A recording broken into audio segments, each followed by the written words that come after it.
So I will change, to acquired anemia and anemia in the elderly. So myelodysplastic syndromes are indeed diseases in the elderly with a risk of progression to acute myeloid leukemia, but this is more in the what we call high-risk MDS. Here we're going to deal with low-risk MDS, where the problem is mainly anemia, which is of course of concern in those elderly people, because if they are regularly transfused, the problem is of course fatigue, quality of life, because the mean hemoglobin level is low in those patients. So we try to treat them by drugs improving the hemoglobin level, and the first line treatment is generally erythropoietic stimulating agents like EPO, but they unfortunately work in only about half of the patients for a median duration of about 2 years.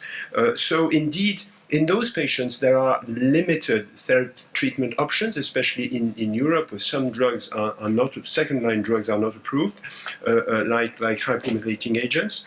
Higher telomerase activity and shorter telomeres predict for shorter overall survival in those patients. So Imetelstat is a first-in-class telomerase inhibitor which targets cells with short telomere lengths and active telomerase, and has shown clinical activity in myeloid malignancies, particularly myeloproliferative neoplasms.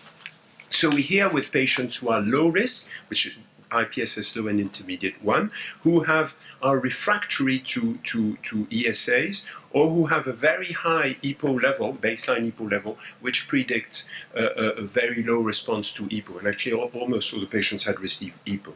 And those patients had to be transfusion dependent, and a high transfusion burden with at least 4 units every 4 weeks. And they should not have 5q deletion, because 5q deletion is a specific type that responds in particular to lenalidomide. And they should not have received hypomethylating agents, HMA, or lenalidomide, which are drugs which, by the way, are not approved in Europe in this situation. So the primary endpoint was based on the usual response criteria: transfusion independence during at least 8 weeks. Secondary endpoint, transfusion independence for at least 24 weeks, its duration, etc., including survival and of course safety. And we also analyzed the telomerase and HTAT activity.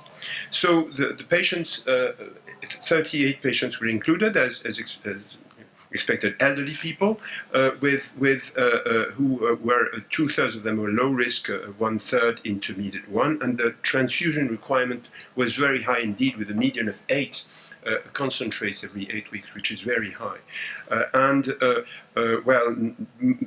Almost all of them, 90% had received EPO, and 1/3 had a high EPO level. So the results were 42% transfusion independence, with a median duration, Kaplan-Meier, because some of them have limit follow-up, of 85 weeks, and 29% achieved the secondary endpoint of 24-week transfusion independence, and HIE, which is the international, which is the erythroid response, which may include transfusion independence or an improvement in transfusion rate, was obtained in 68% of the patients.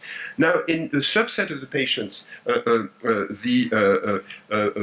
patients with excess blasts, we could evaluate the PR or CR, complete or partial response, and indeed it was achieved in a certain proportion of those patients who could be evaluable for this endpoint. Transfusion independence, this is in green, in particular, the patients who achieved a 24-week transfusion independence, and many of them with the arrow are continuing to respond. And as you can see in the right curve, in the right plot, all but one patient had a reduction in transfusion rate, although not all of them fulfilled the criteria for 8-week or 24-week response. What can be said also is that the drug was generally well tolerated. Initially, with the Imetelstat, there had been some concerns about toxic liver toxicity, which were not found. Mild liver toxicity was seen.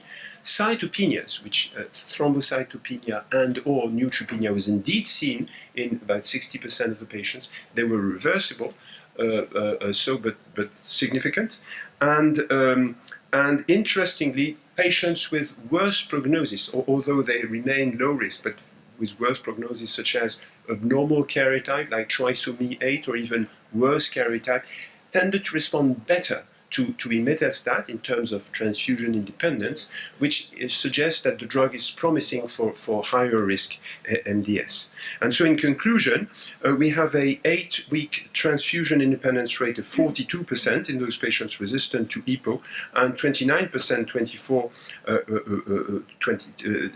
in the transfusion independence rate in 24 weeks, with a median duration in responders of about 20 months, and a response rate of 68%. Indeed, the transfusion independence rate was seen in all subtypes, and even better in intermediate risk patients, and telomerase levels and HTAT levels were more reduced in responders as compared to non-responders, so it may be an interesting biomarker. And as I said before, apart from cytopenia, no new safety signal was identified. And so based on those results, there will be a phase 3 study comparing Imetelstat 2:1 versus placebo starting in the next few months in worldwide, especially in Europe. Thank you. Thank you very much. It's a most interesting study. One of the first, I think, focusing on telomeres, right? Yeah. Do you have any other examples in hematology where this drug is active? Yes, it's active in myeloproliferative neoplasms, including primary myelofibrosis, where some interesting results have been seen. So more higher risk myeloid disorders. So that's the reason why in higher risk MDS and potentially even in AML, it could be interesting, at least in combination. Questions, please. Yes, here. Neil Osterweil with Hematology News. How specific is this drug? In other words, will it have an effect on other on telomeres and other cells? And if so, what kind of later off-target effects might you see?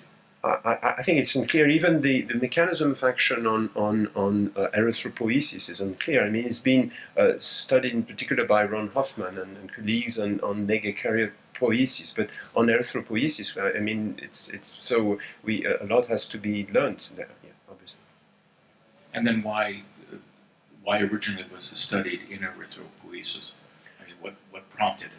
Well, I mean, initially the study was all comers in low risk MDS, and so as apparently, well, it was shown that those who responded were mainly those who just had received EPO, which is real life, and had no del5Q. So that's how, based on the results of a small number of patients, we increased the cohorts in that particular subset.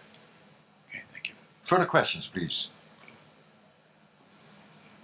So could you elaborate a bit more on the side effect on white blood cells, neutropenia and platelets? Were there patients that had febrile neutropenia, got fever, got infections? Patients that started to bleed? Did they need transfusions?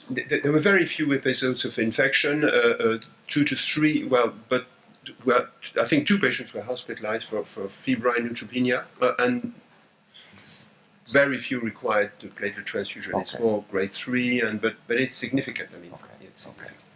And it's also striking that you see a significant effect on the disease itself in terms of CRs. Yeah. So are you also planning to combine this anti-telomere drug with other effective drugs in MDS? I think the first step will be to study high-risk MDS as a single agent, of course, then to combine, including with hypoplating agents, etc. Right.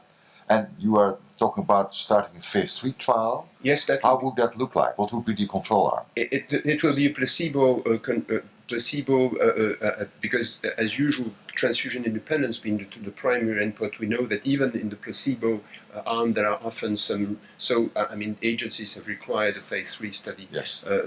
Based on transfusion independence in low risk MDS. Further questions?